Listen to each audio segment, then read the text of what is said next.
And the thing of it is somebody really should have been put these receipts out on Tariq, truth be told. There were some people talking about they were exposing each other.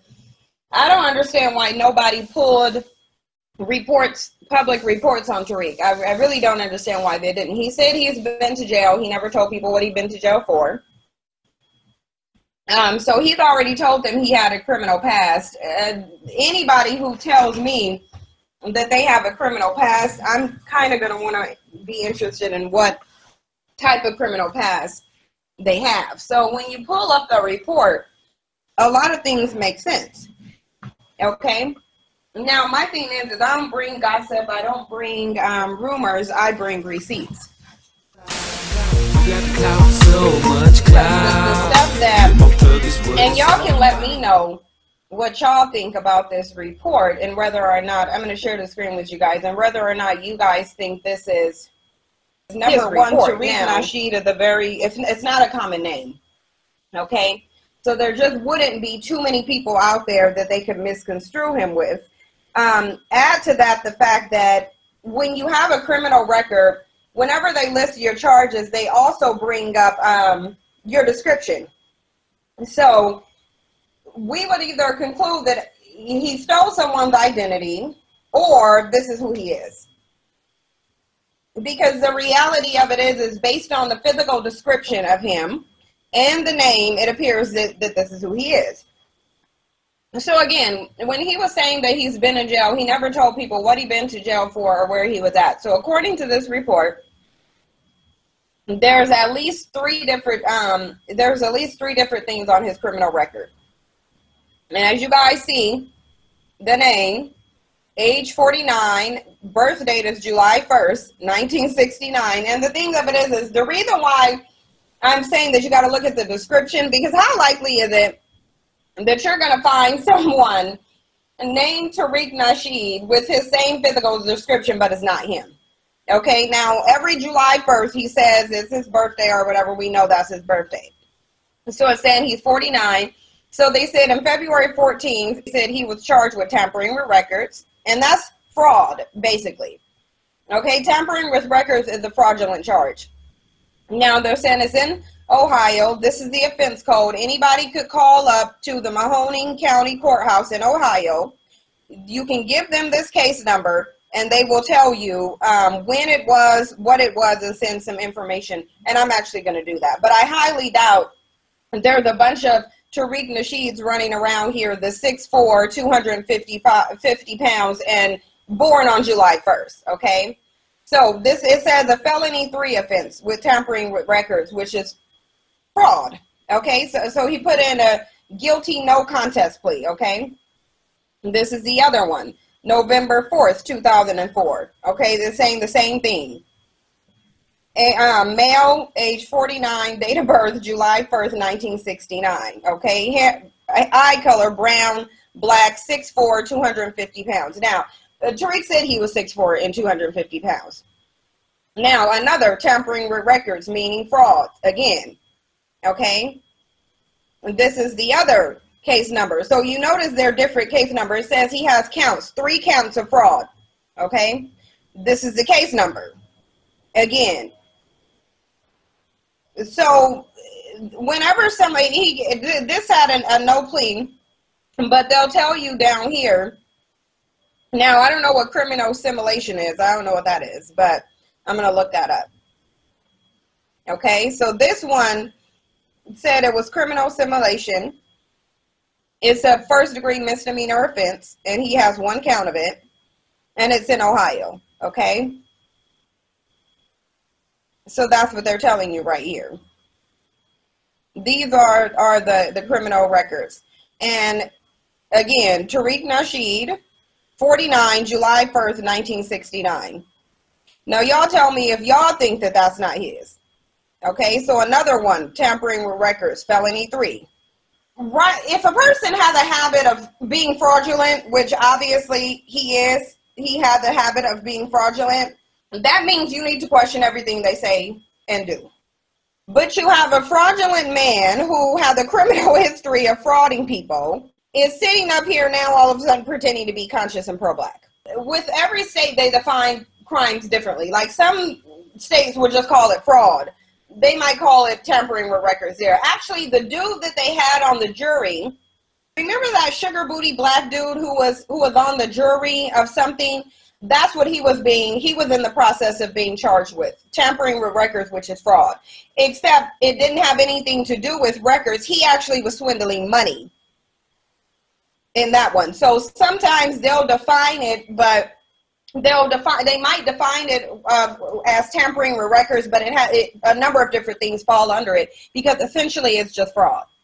I'm going to tell you guys how we know this is his report. Let me share the screen again so I can show you guys, other than the fact that it clearly has his name on it.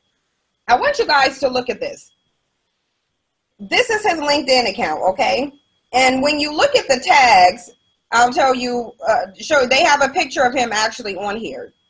Now, we know this is Tariq on this picture. Let me blow it up so you guys can see it. Now, we do know this is him. Okay, so if anybody is confused, now, I want you guys to look at the tags, okay, because he had they're maclessons.com. Okay, so who else do y'all know who got Mac Lessons? So clearly this is his. YOLA, Mac Lessons, pay per view, free mixtape, okay? So these are his things. And they have a picture of him on here. Public business affiliations, okay? More Us. And they're telling you the addresses where they're registered at. It's in Chatworth, California. King Flex Entertainment. And they're telling you this is his primary one. Okay, they're telling you the addresses are in Chatworth, California. Okay, and they'll tell you the filing numbers. So clearly, this information on here is his. Okay, and they'll tell you it's in good standing with the tax board and other things like that. So that one is good. Now, I want you to look at Melanoid Nation. Okay. This is Melanoid Nation. So clearly, this is his stuff, just so you guys know, Melanoid Nation. Now, it's telling you, look, these are at the same address, same register address where his King Flex Entertainment and More Us is at, okay? But I want you guys to look at something else. Look at what it says the status is. Suspended, okay? They said this is a suspended corporation. Subject suspended by the Secretary of State. That means they shut down Melanoid Nation. So why is he still taking donations for a suspended nonprofit corporation that the Secretary of State in California said he doesn't even have the right to use? Now, let me show you how we know that, because you can come on here and Google suspended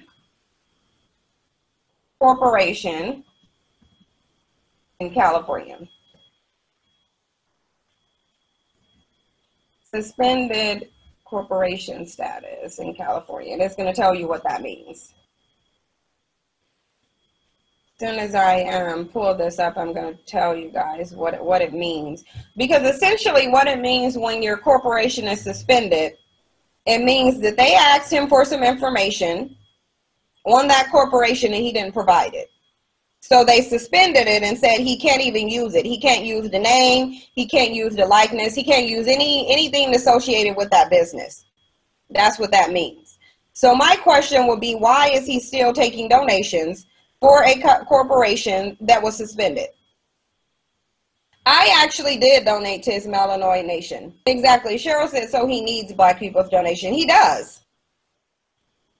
Now, let me show you guys, share this with you so you can see what it means in California, because they said the Secretary of State suspended his corporation, okay? So it says, in California, a company can be suspended or forfeited by the Secretary of State or the Franchise Tax Board, okay? Now, it says, under California law, a business is required to file a statement of information every year or every other year. For your convenience, the businesses usually send the reminder postcard about 3 months prior to the due date. You are also usually sent a delinquency letter if you missed the deadline, giving you an additional 60 days to get the statement filed. before your business is suspended. While the state does not attempt to remind you of your filing date, it is your responsibility as the business owner to submit your paperwork on time, and whether or not you have received the reminders has no bearing on this responsibility. If your business is suspended, it is important to revive it as soon as possible. You lose a lot of rights while suspended, which can negatively affect your ability to both revive your business and run your business once revived. During suspension, the business loses its rights, powers, and privileges to conduct a business in California. The business also loses the right to use its business name in California. This means that another business could register with the suspended or forfeited business name, and the name would then belong to the owner or to the other business. Let me just show you guys what I was reading, because this is what I thought I was sharing a screen with you guys, but this is what I'm reading, where it's talking about when your business gets suspended. So that means you can't use it. That means as of now, that's not his business anymore. And it's because they told him to provide some information, and he didn't provide that information. So the only way you would get your business suspended, or you would not even provide the information, is if you're up to something shady. Because if you're 100% legit and they ask you for the information, why aren't you providing it? Now, he set up here on Umar Johnson's thing talking about Umar was a fraud, where was the school? And it's like, but you're out here allegedly frauding yourself. Like, you're out here doing that yourself. Okay, these are not lies. These are on his report with numbers, everything. People are out here following him and listening to his words and talking about, oh, he's on the front line. The front lines of what? Clearly, he's on the front lines of getting your money. Because the thing of it is where would he actually get a good job for him? He said, thank you so much. I have a business that Tariq has supported. I was going to go to him with a proposal for my business, but with that fraudulent background, fuck no. And you know what's not included in this public record? A marriage license. There's no marriage license included in this. Marriages are public record. So just like if you can pull up a criminal record from 2004, 2005, what that would have been 12, 13 years ago, then if he was married, where's the marriage license? Like, where would the marriage license be? Because all of that is public record. If he's currently married, it put his home address on there, which it said that his home address was last recorded on May 2nd, 2018. It will tell you that his home is worth $1.4 million. But where's the marriage certificate? Because he's running around claiming that he has a wife, but where's the marriage certificate? Carol said ain't no marriage, being that 55% of black men don't get married. And really, and the thing of it is when when you're an older man and you get a woman when she's young, when she's 17, you can manipulate her mind to the point to where you don't need to marry her. This is who they're following. Golden Black said it's a common law thing. Yeah, but then don't be sitting there calling people your wife as if you're actually married. It's like you can be sitting there playing house and because to me a common law marriage is like, okay, you've been playing house for too long. This person needs to have some benefits of you playing house. And that's what that means. Oh, another thing I was going to show y'all too, so y'all would know that this is who they're talking about, is, let me show you. I want to show you guys this right here. And so it says Tariq Nasheed again, July 1st, 1969. Okay. It says some possible jobs, but I want to show you guys something too. Because look, possible relatives, Alexis Nasheed. Now, I've heard him refer to his wife as Lexi when she was in the chat room. I don't know if anybody remember a while back she might have been somebody he was referring to as Lexi. which that could be, it could be one of his relatives or whatever, but he certainly was calling someone in there Lexi. And Lexi is just short for Alexis. So the thing of it is, again, and he does have siblings, though, which he said he has siblings. And so if the report has your picture on it, your physical description, your birthday, your businesses, and your address, that's you. And Shayla said Tariq probably one of those dudes that tell a woman a piece of paper don't mean shit. Well, that's why I'm saying that could be one of his relatives, because didn't he say he had like a sister and a brother or something? Yeah, he does call her Peanut, but he definitely called somebody in the chat room. In one of his things, I was listening to it, he called them Lexi. Most of the time, he called her Peanut. Cheryl thinks he should be planning his 50th birthday. Shouldn't he? But even if you do, let me see something, because Cheryl said her last name is Cobb. So let me see something and see if it comes up with the same information as his. Because people don't realize that public records are easy to find on people. And the thing of it is this is why I'm saying, if people haven't found stuff on me, it's because there isn't anything on me. And that's why I challenge them. I challenge anybody to find something on me. I challenge them to. What they won't find is they won't find any marriages that I've had. They won't find any criminal records that I've, definitely not for fraud. Because when someone has 3 counts of fraud, at the very least, that means you're not trustworthy. But since I don't have a record, and I don't have any dirt, and I don't have any skeletons in my closet, people got to make up lies. And that's why nobody who put out any videos making claims about me, none of them can actually provide any evidence to substantiate it. Especially if you're going to say I was married to a white man for 9 years. That information is public record. Surely you can find some information. But yet, he gets in the video and all he can seem to talk about is my hair and makeup choices. I wonder why. And really, because nobody's making him accountable. Nobody's actually questioning him on these things. Like, because really, why is it that nobody's asked him when he said he's been to jail? Nobody thought to ask for what or why? Say he's preaching what black men want to hear. White women and black men belong together. The enemy is black women and white men. G's Honor said, yeah, he don't love his mother. That's why he's like that. He's had his mother on his show several times acting like he is saying that she was in his life. She bailed him out of jail several times. So she was definitely there. The fact that these dudes are delusional enough to think that white men would allow white women to become the women of the black community, it's retarded. White women are not going to become the women of the black community because, number one, they see how black men treat the black women of the community, and black men have no power. So why would they give up being, they're not going to give up being the most powerful women globally just to be around black men. That's not going to happen. Because when someone has 3 counts of fraud, at the very least, that means you're not trustworthy. At the very least, that means you're not trustworthy, and at the very least, you're lying. But again, when you're dealing, but yet, he gets in the video and all he can seem to talk about is my hair and makeup choices. I wonder why.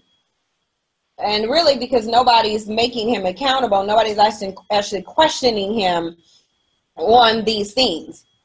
Like, because really, why is it that nobody's asked him when he said he's been to jail? Nobody thought to ask for what or why? They'll sit here and they build these followings of like-minded dusty beta males. And these people don't really care what their background is or what they've done or how fraudulent they are. All they really care about is the fact that they're catering to their ego. So their thing is because they're not going to address the fact that they're dominated by another group of men, what they do is they attack black women and they gravitate to any black man that's telling them that everything wrong in society it's black women's fault. And that's what you have essentially with Tariq, because you have a whole bunch of black men gravitating to him for no other reason than the fact that he calls black women bed wenches. And Melvin Williamson said, I don't get it though, saying, why did this guy draw blood with you to begin with when you weren't going in on him? I don't know. I couldn't tell you that. That's the $1 million question.